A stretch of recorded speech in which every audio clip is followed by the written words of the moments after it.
السلام عليكم اخواني اخواتي، كنتمنى تكونوا باتم الصحه والعافيه وانتم كتشاهدوا هذا الفيديو. اليوم غادي نقدم لكم بيتزا اللي كتجي رائعه بدون دقيق مصنع. خدمناها بالدقيق المحلي ديال فوداس اللي هو بيتزا سهله او بيتزا فاسيل. منتوجات اللي صراحه رائعه كتسهل عليكم الخدمه بزاف. كاين بزاف المنتجات ديالها. اليوم غادي نخدم معكم بيتزا فاسيل اللي كتجي من السما وكتبعوا فقط لي زيتاب اللي حاط لكم هو في العلبه. فبسم الله على بركة الله نبداو بالطريقة. كما قلت لكم غادي نخدم بهذا الدقيق هذا. غادي نحتاج فقط 350 غرام وغادي نتبع لي زيتاب اللي كاينين هنايا. كاين اختلاف فقط بالنسبه للماء على حسب شحال غادي يهز لكم. انا هنايا غادي نخدم 350 غرام وغادي نتبع المراحل كيف ما هي هنايا. هاد الدقيق هذا زوين فيه خليط بين نشا الذره نشا البطاطس ودقيق ديال الارز وفيه الالياف يعني وفيه اعشاب عطريه.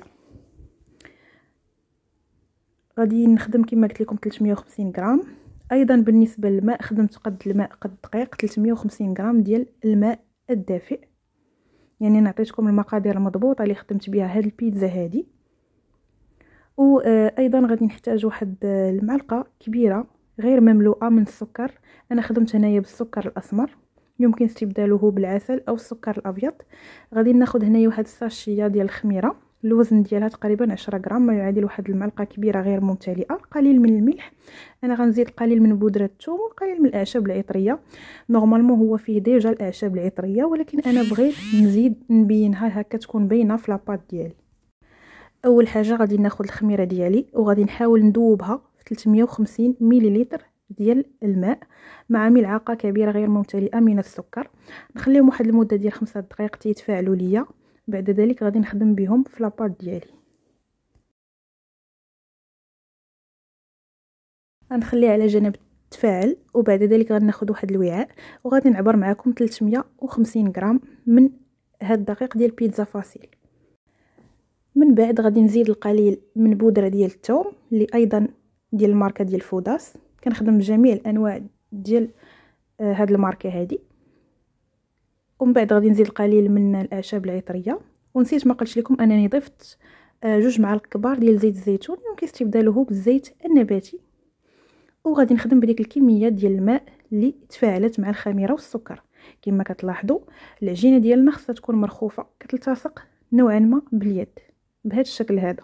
كنحاولوا ندلكوها مزيان واحد 5 دقائق ومن بعد غادي نخليها جانبا تتختمر وتضاعف لي الحجم ديالها. ومن بعد غادي نوريكم الطريقه باش تخدموها. اخر حاجه كما لاحظتوا هنايا راه زدت الملح على حسب الذوق باش ما يخسرش ليا التفاعل ديال الخميره، يعني ضفتو حتى الاخر. من بعد غنغطي العجينه ديالي بلاستيك غذائي ونخليها تختمر جانبا.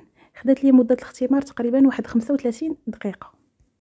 بعد ما اختمرت لي العجين ديالي فغنحاول نديغازيها او نفرغها من الهواء اللي فيها.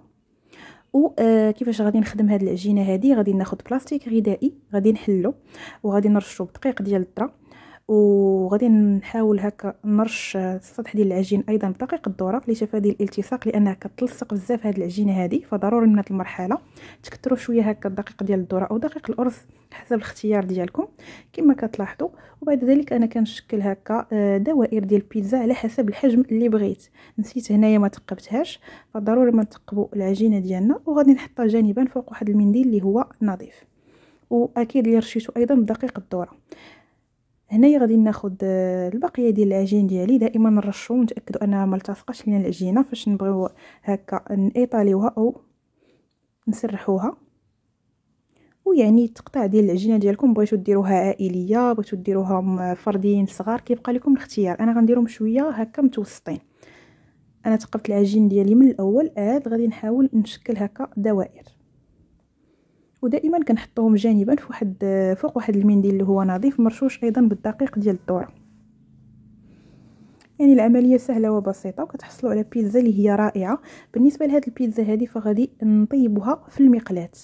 بغيتو ديروها في الفرن كيبقى لكم الاختيار. انا بغيت هكا نختصر الوقت، عندي واحد المقلاة شويه كبيره فغادي نحاول نطهيهم من جهتين يعني بحال نص طيبه باش نحتفظ بهم في المجمد الى حين الحاجه. كما كتلاحظوا هذه هي الكميه اللي حصلت عليها ديال البيتزا، كميه لا باس بها. ومن بعد غادي نوريكم كيفاش كنطيها فوق المقلاة. انا خديت هكا مقلاة فوق النار وحاولت نسخنها مزيان، عاد من بعد كنقص كندير النار شويه مهيله باش ما تخطفش لي البيتزا في الطياب ديالها، ويعني فقط كتشم عليا من التحت كنقلبها على الجهه الاخرى. فاش كنتاكد انها هكا ما بقاتش خضراء يعني طابت، كنزولها وكندير وحدين اخرين حتى كنكمل جميع الكميه اللي باقا عندي. يعني طريقه سهله وعمليه، وكما لاحظتوا هاد الدقيق راه كيسهل عليكم الخدمه لانكم ما كتزيدوا عليه والو، كتزيدوا عليه غير الماء والخميره والسكر والزيت. وها نتوما عندكم هكا بيتزا اللي هي سهله اسم على مسمى بيتزا فاصيل.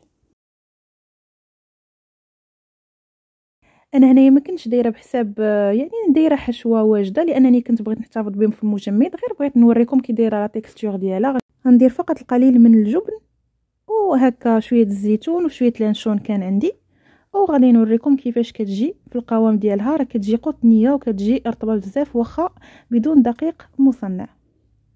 ها نتوما شوفوا ما شاء الله كيفاش كتجي. انا غادي نقسمها معكم ونوريها لكم من الداخل.